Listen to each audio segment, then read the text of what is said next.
All right, guys, welcome to another episode of Badass Clinicians. It's just me, Dr. Natty, and my good friend Chesin here, just talking about business, growing practices beyond just being a manager of your clinic, but actually towards freedom. So that way you can actually build wealth, build something that's actually worthwhile owning as you're pursuing your goals. So, Chesin, how you feeling, man? I'm good, man. Glad to be back and rapping business and success principles and all these things we talk about all the time off camera. It's fun to get Yeah, them I on mean, camera as well. last week was sick, right? Because we're talking like different growing pain that I went through, and then you witnessed me going through. You actually helped me solve some of the growing problem that I have. And now today, I really want to talk about little things you can do right now to actually help you find goals, find money in your practice. Because there's so many other things you can do to maximize the potential of the clinic, right? And I've learned this from just listening to guys like Jay Abrahams, right? I've been huge on Jay Abrahams. He's up there with Dan Kennedy. And and he's some guy that advised like, Tony Robbins, uh, you know, um, Damon from Shark Tank. Damon John, yeah, Damon John, yes, yeah. And I yep. met Damon John too. He's super awesome, nice guy, really down to earth. So yeah, I what I really want to talk about today is things that you can do like right now today as you're listening to this, as you're like finish listening to the episode, you can just go take notes and just implement immediately because I'm not the type of person that I like to ponder a lot. I think most people tend to overthink themselves out of good solution that they have because they just think all the time. And this make me unique, and where most of the friend that I get to talk to unique is because while we're clinician people in healthcare tend to overthink every single thing and don't take enough action. As a small business owner, all we have is speed compared to all those big corporations, right? Especially when you were in the micro gym space, like going against like global gym, Yep, right? Global yep. gym, like in dodgeball. All you can do is just making sure that you're taking action faster than most of your competitor, right? And I think that's just a superpower for any small business owner. If you can act faster than your competitor, you most likely will win, right? What's that statement? Money loves speed. Yes, 100%, right? Yeah, And the reason why as a we're small business owner too, like you say, it's you can be agile. You can afford to be agile and quick and make changes and implement things quickly without having to go through layers of bureaucracy and red tape and the different approval layers that have to happen. And that's probably one of the biggest advantages of having a small business is just that ability to recognize an opportunity or a problem and immediately implement a solution for it. I dude, honestly, I don't think we can afford to be slow. It's No, necessity to be yeah, fast. And yep, that's been driven my head like forever and ever.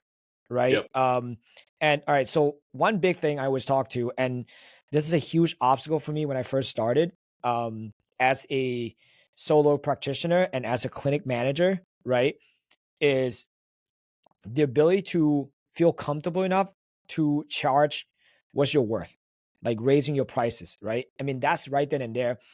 If someone coming in and both you and I are working with them, we partner together and we consult and we say the first thing we want to do is we want to make sure that people are charging enough. yep. And this is the biggest thing that we get a lot of pushback on when it comes to charging, right? Because when PT or clinicians start their own practice, they always go like, well, the market Yep. What's everyone is else charging? charging, right? And Yeah.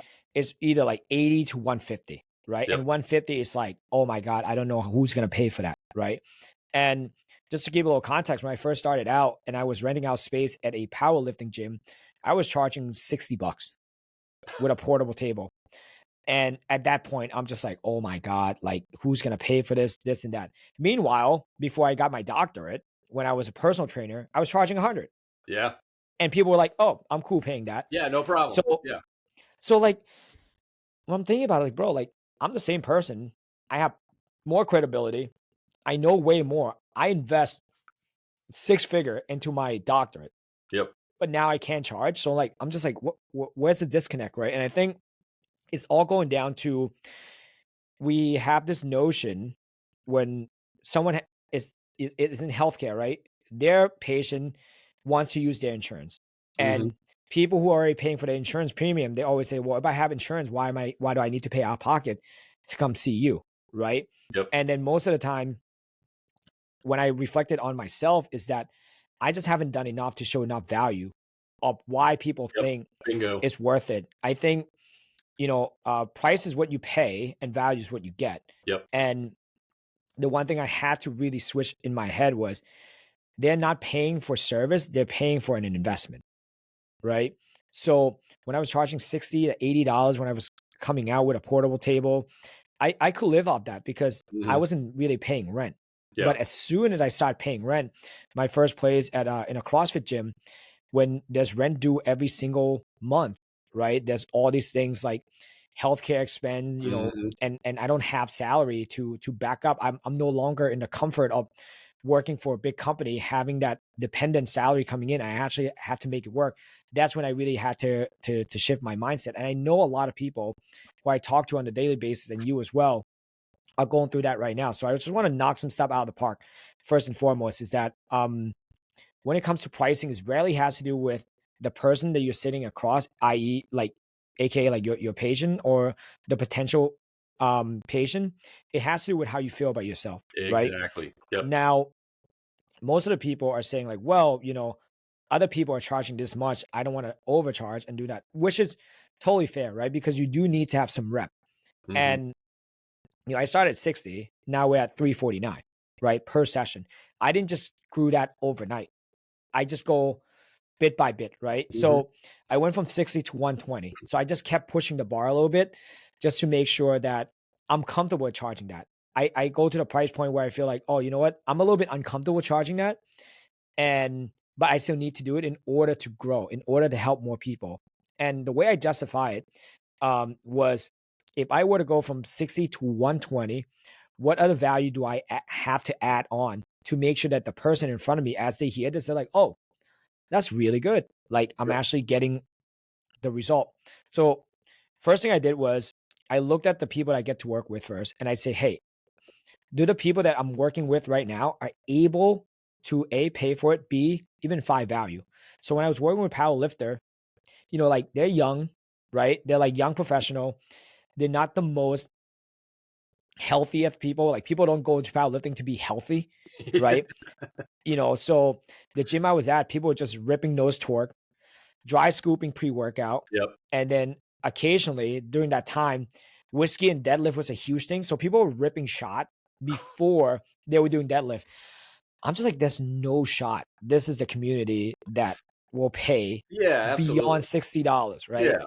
Yeah. So at that point, I say, hey, I think I have a good things going on, but I'm just in the wrong environment. Mhm. Yeah. So if the environment is not correct, you're not gonna be able to charge that, right? As soon as I Yeah. shift my environment into a CrossFit gym, and the CrossFit gym I was at, it was really good.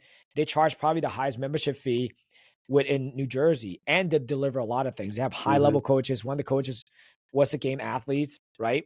So Yep. now people are willing to invest a little bit more. At that point, I was able to have more conversation. Like, okay, if I want to charge 120, right? What do I need to do to make myself stand out among these people? Yep. Right. Yep. The first thing I implemented was like very, very simple stuff was making sure that they have weekly touch point with me. Right. So I always check in like, hey, you're gonna come see me once or twice a week. I'm gonna be in contact with you to see how you're doing. Mhm. And what's cool about that was you used to own a CrossFit gym.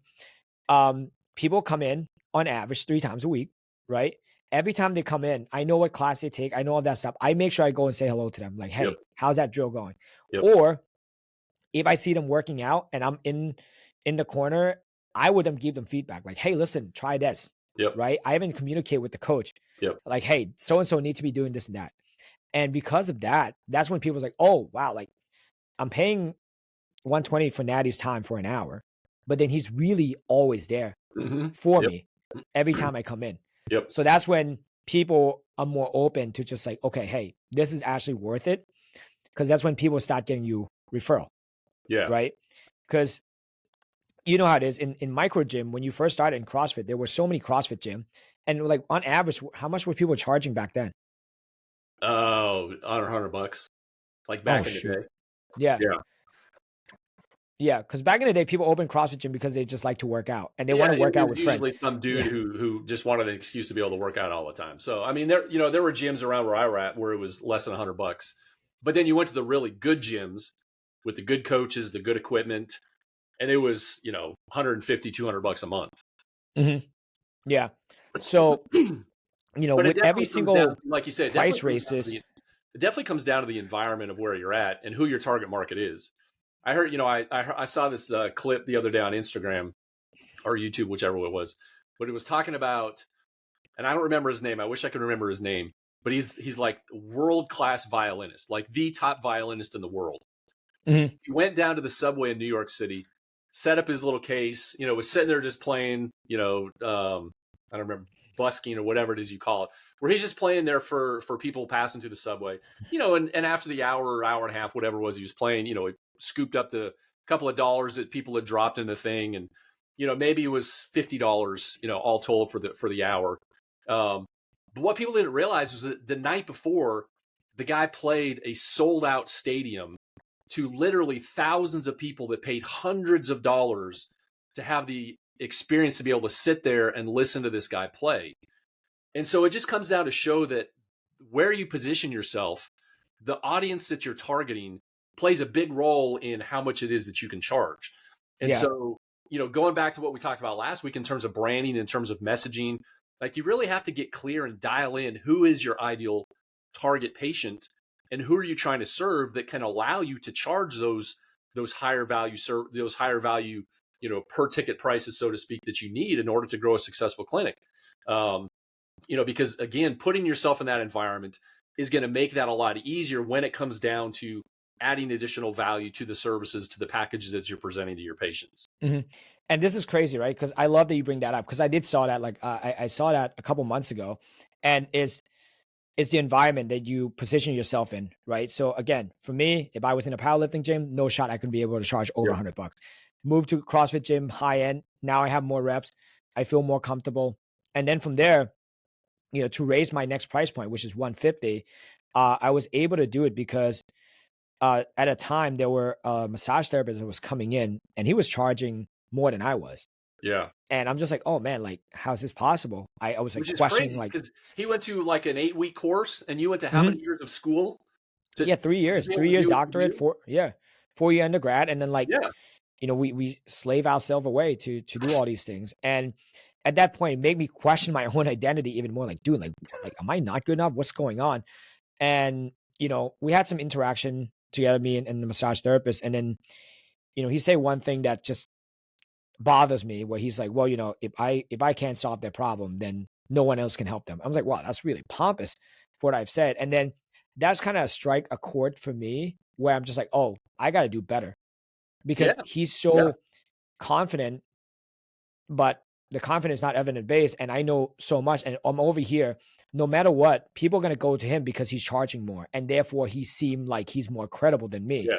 So what I did was I just like, all right, now we're gonna go up from 150 to 200, Mm-hmm. right? And that was Yep. my first time going to $200. And at that point, I knew for a fact it's not about just charging more, it's about delivering more, right? So from there, I was like, how do I go more? So that's when I started investing into better diagnostic tool, right? Mm-hmm. And before even that, and again, I'm not telling people that you need to go and buy new fancy stuff to justify, but the way you show up for people matters a lot. So that's when what I did was I actually create a Google folder for each and my of every single one of my patient. I record their own home exercise program, update in their Google Drive folder, have them give them access to that Google Drive folder so that way they know exactly what they need to do.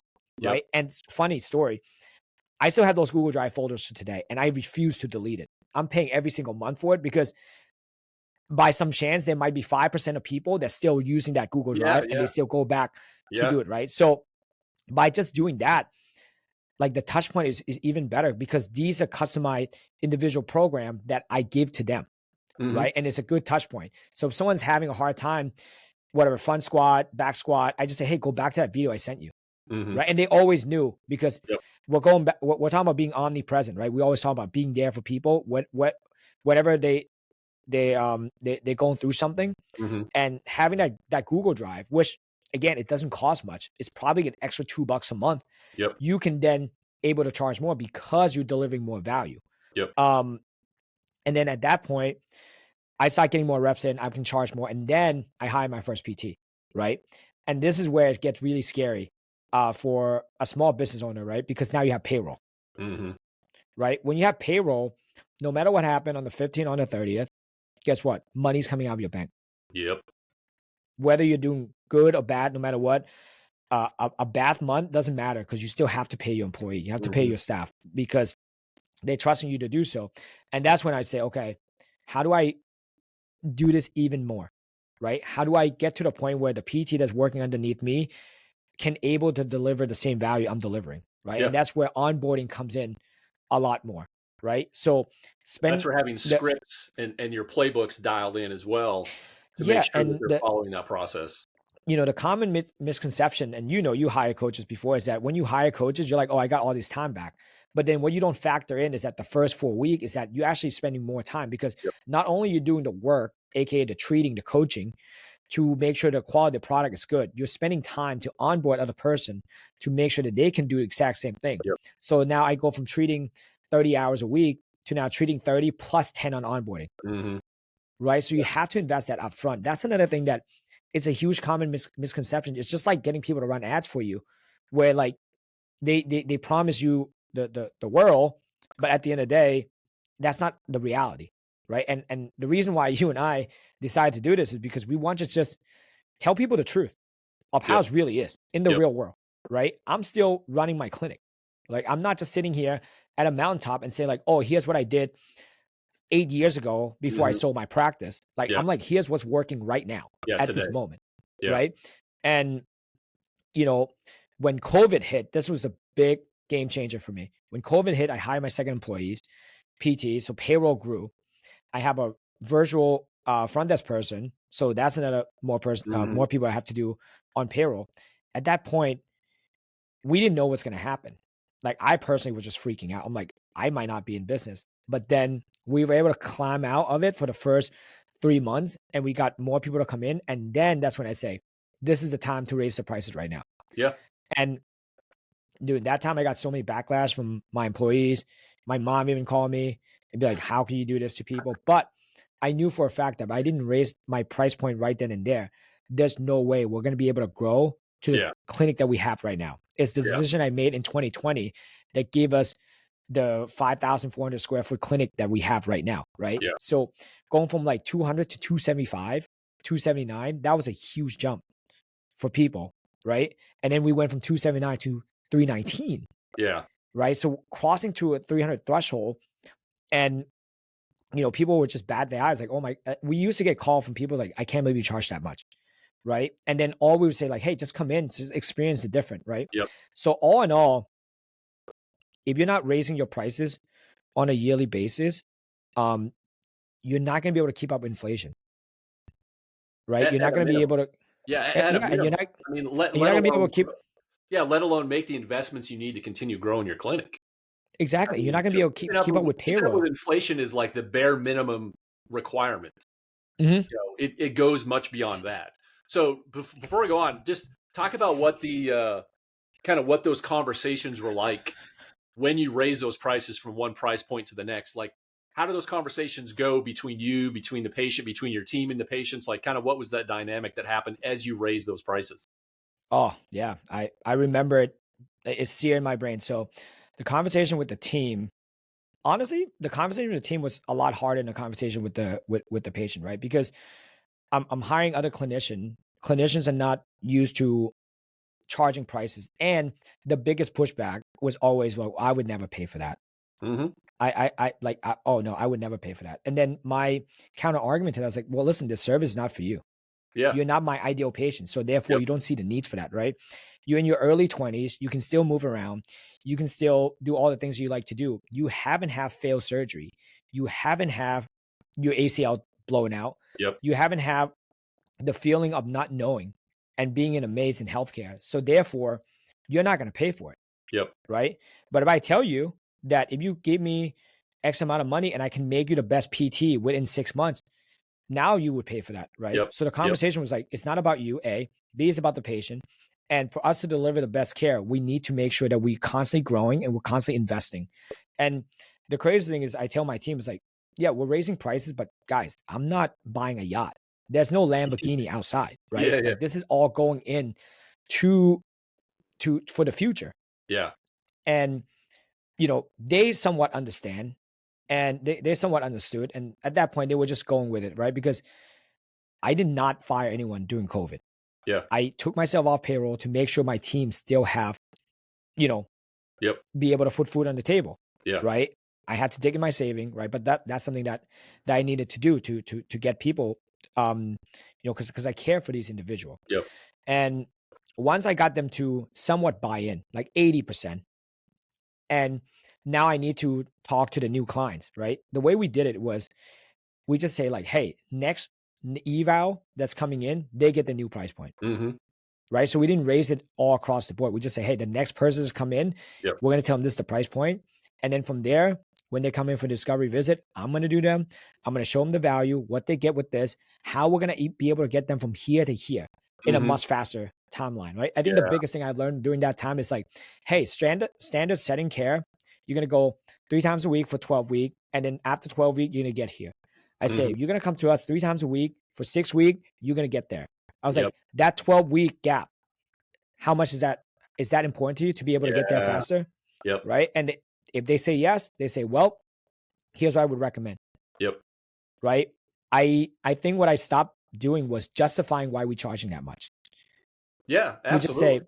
We just say, hey, we can get you from here to here much faster than other people. And because you're committed to us, we're committed to you. You're going to get all these things. And how would you like to get started? Yeah.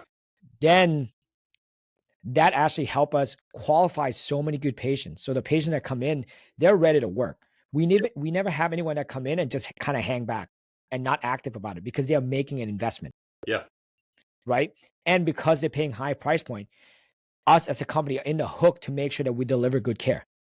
Yeah, I think it's that commitment device, so to speak, both ways, where they're paying a higher price, but you're also on the hook to deliver that result faster or better than the standard model that they're used to. And so, by presenting your approach and your strategic method, so to speak, to get them the results faster, better, longer, better long-term results than they would get otherwise, is presenting that value that you can justify those higher prices, than what others are charging in your area, what you were charging previously.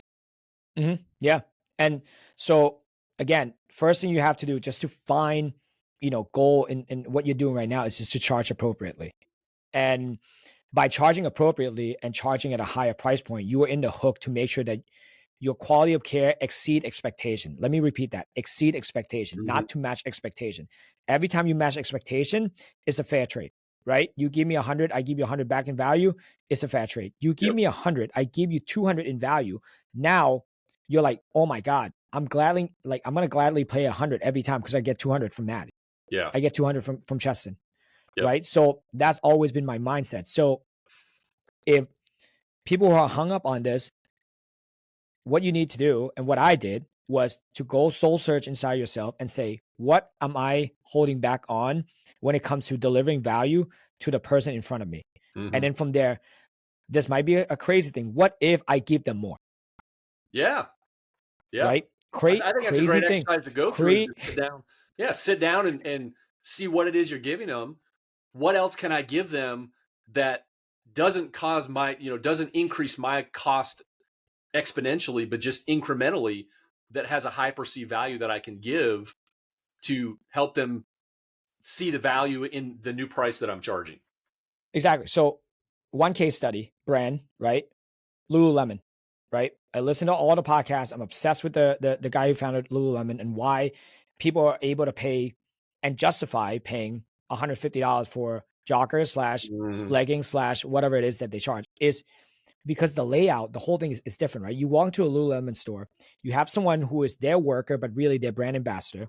They then ask you what your needs are and all of that stuff. And then they go ahead and educate you why these materials good, why this is actually, you're going to be able to go work out, then you can be able to go grocery shopping, then you're going to be able to pick up your kids without changing and without smelling bad, without being embarrassed, right? So that's the problem they solved. Lululemon is able to solve that problem of people having to go home from the gym, shower, get ready, then go do all these things. That commute home was the key of why Lululemon exists in the first place, Yeah. right? So again, it's all about speed, right? If you can deliver value through speed where you can solve people problem, people will pay more for it because they see value in that, right? Another example, Starbucks. Howard Schultz, who's really, really good at building this incredible brand. His main thing was, I want to build a third place. What does that mean? A place between work and home. Starbucks wedged right in the middle. Why is Mhm. that important? He said, people likes to go to another place where they feel like they can do work, they can get good coffee, and no one's bothered them.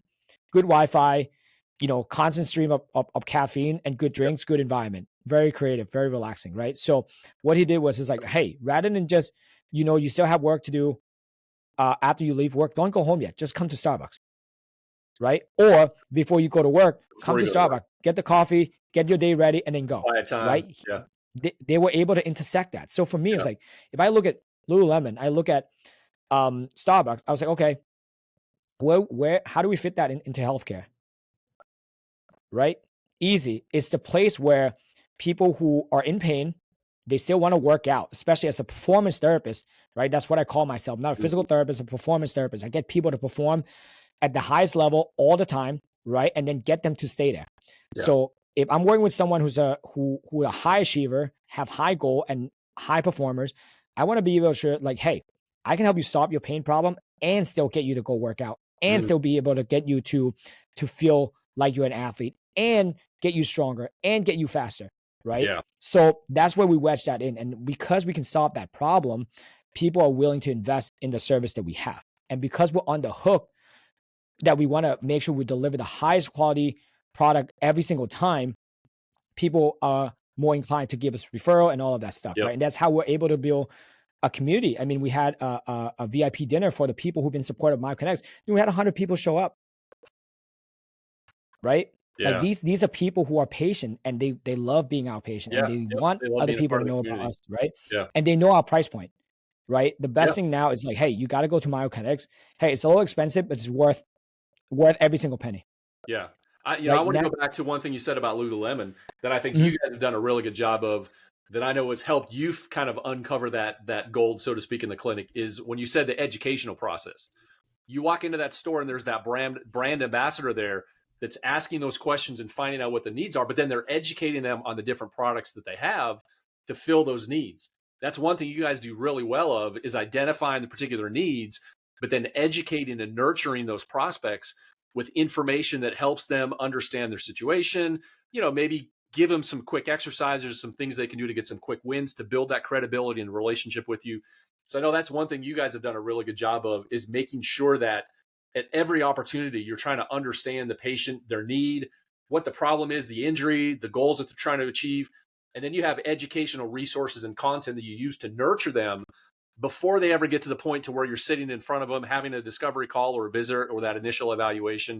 But you, that whole time, you've been kind of building that credibility, helping them understand their situation and how it is that you can help them, so that when you do actually come to present that service package to them, like, yes, it's a little higher, but they've already seen so much value in what you've done before they've ever gotten to that point, that it makes it easier for them to justify those prices, because they see that you are truly vested in helping them achieve whatever result it is that they're after. Yeah, and to segue to the next topic, which is maximizing retention and customer lifetime value, right? Because we're charging a high price point, I never want people to just pay a one-time thing. I want people to actually see it through. And this is where I'm gonna throw rocks at a lot of people here, is because people think that to run a good business, you need good lead. Yes, you do. But you also need good delivery method. You need good retention, right? What's the point of getting 100 leads per month if they only stay with you for 2 visits? Mm-hmm. That means you're just on the hook to getting 100 leads every single time. And if they only stay with you for 2 to 3 visit or 5 visit, guess what? They never stay long enough to see the result that they could have achieved. And Yes. because of that, they were never going to give you a referral, and you're never going to build a community, Yep. And right? you want to So build that brand. exactly, there's no brand awareness, right? So Yep. this drive me nuts, because I see my friend just throw money at the wind just to get more leads, but then like all these things, the delivery and all of that stuff, it's not there to retain people. And it's disheartening because I know what it feels like to be a business owner and to go through a daily grind, right? And not to see it come to fruition, right? Because you just leave so many stone unturned. When Yeah, it comes to I think that's a big mistake that a lot of businesses make is they're on that hamster wheel of just getting new leads. Like that they think that's going to solve all of their problems. Yes, you need to have a steady stream of high quality leads, Mhm, but once you get them, like it's so much less expensive if you simply have a process in place to nurture and make sure that those leads, those patients complete the treatment that you've presented. mhm, Not only is it more revenue because you can complete, you can sell and complete those longer term packages, so to speak, but it also gives the opportunity, like you said, to build those brand ambassadors, to get those mhm. people to come back to those VIP dinners and those thank you events and whatnot, give those referrals, those reviews online, they're going to help your clinic grow. And I know that that's something that you guys have focused on a lot is making sure that once you get that patient, you're I want to say locking them in, but you're making sure that they fulfill the the treatment plan that you've presented to them because you both benefit. You as a clinic and the patient as a patient both Mhm. benefit as a result of them actually completing that plan of care that you presented. Yeah, and this is a mountaintop moment, right? This is where I've learned from other people who are bigger than me, especially when I was in inner circle with Russell Brunson. I have friends who run multiple seven-figure business, and their business struggle because their Facebook account got banned, so they Mm-hmm. can run ads because they were so relying. It's be one of them says like kind of like crack, right? It's like as soon you can't get it, what do you do? So I have one guy who heavily rely on Facebook ads. Next thing you know, his Facebook ads account got hacked, and then from there, it got banned. I Yeah. have friends who Facebook account got hacked and they were permanent banned where to the point where they came and started all over. Right? If you're relying on 100 leads per month by running a Facebook ads, and what happened if that turned off? What are you gonna do? Mm-hmm.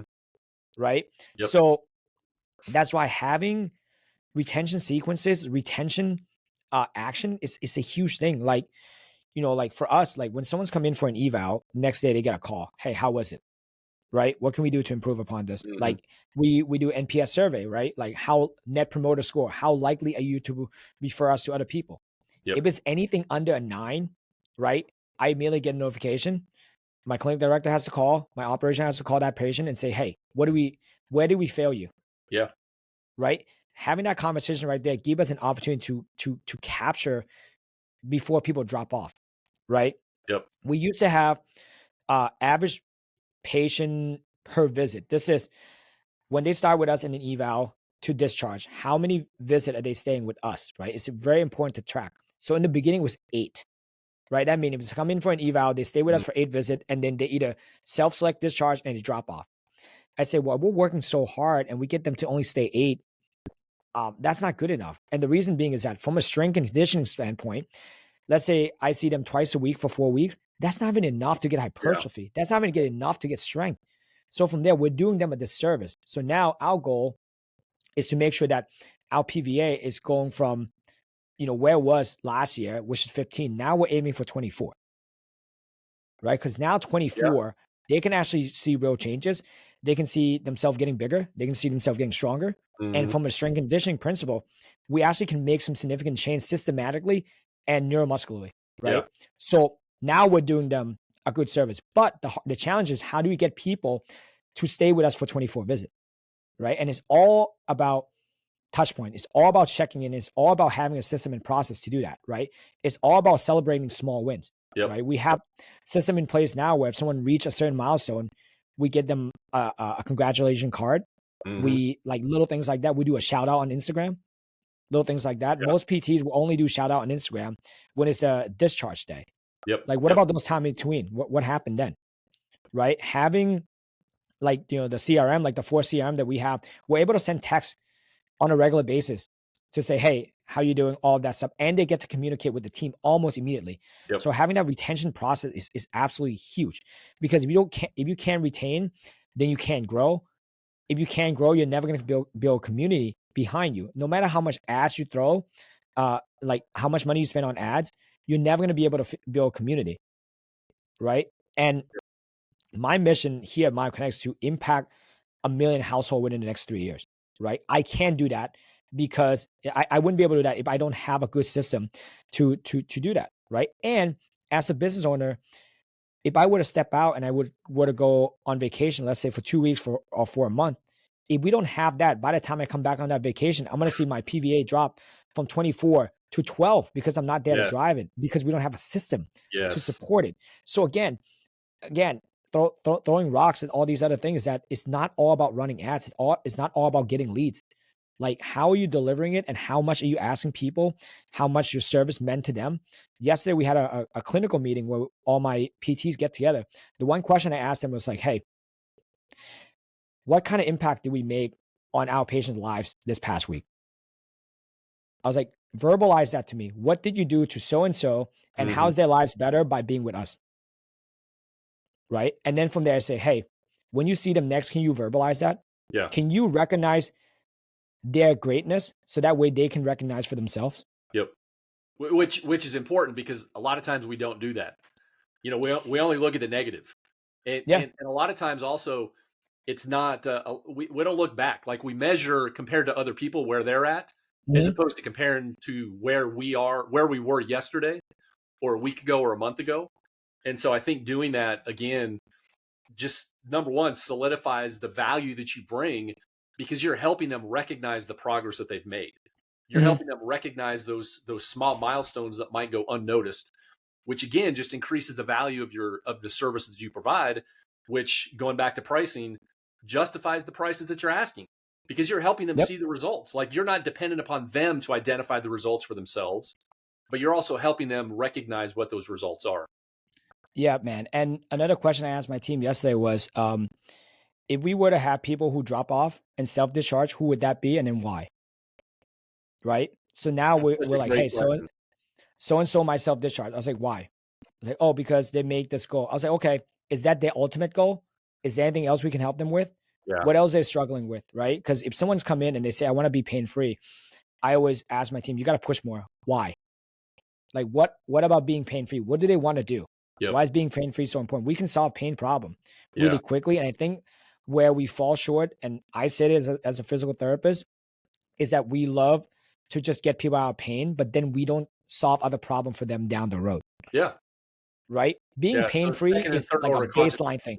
Yeah. Yeah, it's a short-term goal. It's not a long-term goal, Yep.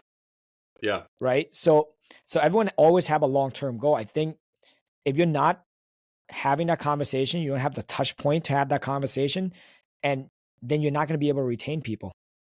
Yeah. I think, and I just want to point this out from a strategical perspective, from a tactical perspective, that's where you guys have gotten really good at asking the what happens now question. Mhm. Like, where there's a decision point where something happens, where a patient self discharges, like, you have the mindset and the wherewithal to ask, okay, well, what happens now? Why is this happening? What do we need to do to address it? How can we make sure this doesn't happen? And so I think just there are nuggets of gold all throughout, even still in your clinic. But every clinic, there's identifying those points where something happens that isn't ideal, where you're not producing the result that you want, and you're analyzing that and saying, what do we need to do to address this to maximize the value that we can get from this particular interaction that we have here.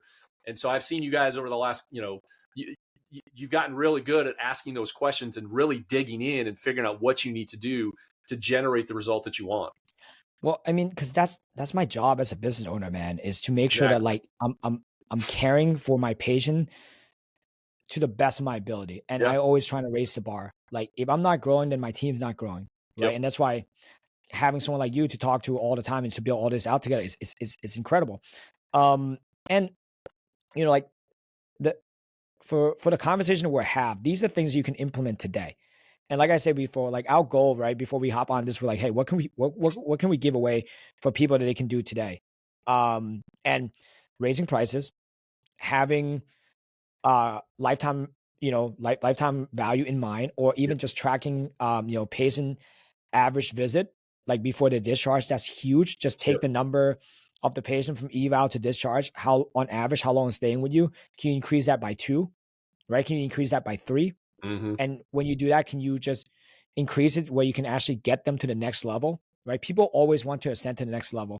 And as a gift, honestly, like, because we want to help people build real businesses and actually have sustainable growth, rather than just having one win quarter and then that's it, and then start all over again and being dependent on ads, depend on all these other things that, doesn't help you become a real business owner, a real CEO, or, and just keep you stuck at being a clinic manager.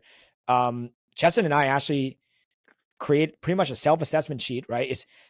We internally call it like a hidden money map, where Mm. if you do this self-assessment and you can identify your issues, once you identify, you can actually correct it immediately. So, Yep. I mean, it's robust. I highly recommend you guys go and download it, because Chesin put a lot of time into this, and he put his marketing brain on to make sure like what it's like to actually maximize this. And to be honest, we self-tested this a year ago, and that's what we were able to identify our leaks and then implement it immediately, because like all this didn't come to me overnight, right? It's from the conversations you and I having for the past years. So we want to make that available for the people who've been listening to this, supporting us, and we want you to actually have success, right? Yeah. Because if you do this and you correct 3 to 4 things, I guarantee you'll be able to see an uptick of $15,000, Oh, easily. right? At, at, Yeah, at, easily. at the minimum.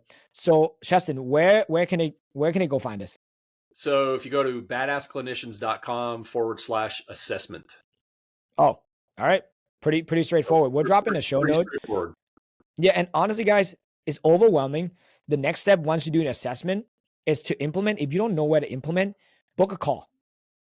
Like Shess and I will personally get on here, um, just to help you walk it through, Yeah. right? Because our goal is to actually help you build real businesses, and not just something that's gonna last 1 or 2 years. Because our goal is to make huge impact, right? We want to see you grow. We want to help you grow. We want to potentially partner with you. Like that's our whole point of doing this. So Yeah, yeah. I think, I just want to point out that our goal, like you say, is our goal is not to be a typical vendor where we come in and we just deliver one thing, like solve one problem. Because as we've talked about over the last couple episodes, there's multiple challenges and issues that come with growing a successful business. Mhm. And so this assessment is kind of the starting point of identifying those opportunities to implement a solution, a technique, a technology, a system, a process that's going to address it long term.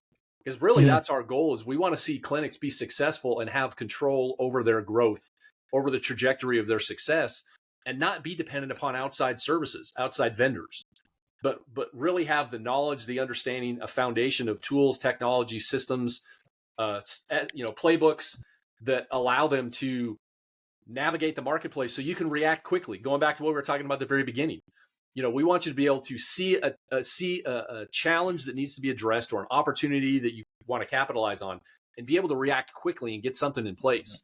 Yeah. But that requires understanding your business inside and out, knowing what you're doing well, what you're not doing well, where you need to improve. And that's really kind of where this assessment comes in, is it really gives you a clear picture of where you're at, so you can chart a course and a roadmap and action plans for where it is you're trying to go. Yeah, and I'll leave you guys with this. Success leave clues, success love speeds, and success love consistency. And that's where we're gonna hit. So all right, we're gonna see you guys next week on more fire, more heat coming your way. So looking forward to catching up with you guys on a call. And then just do that assessment. Badassclinicians.com/assessments, right? That's it. Awesome. Chesin, thank you, man. Appreciate Yeah, you. man. I'll always love it. All right.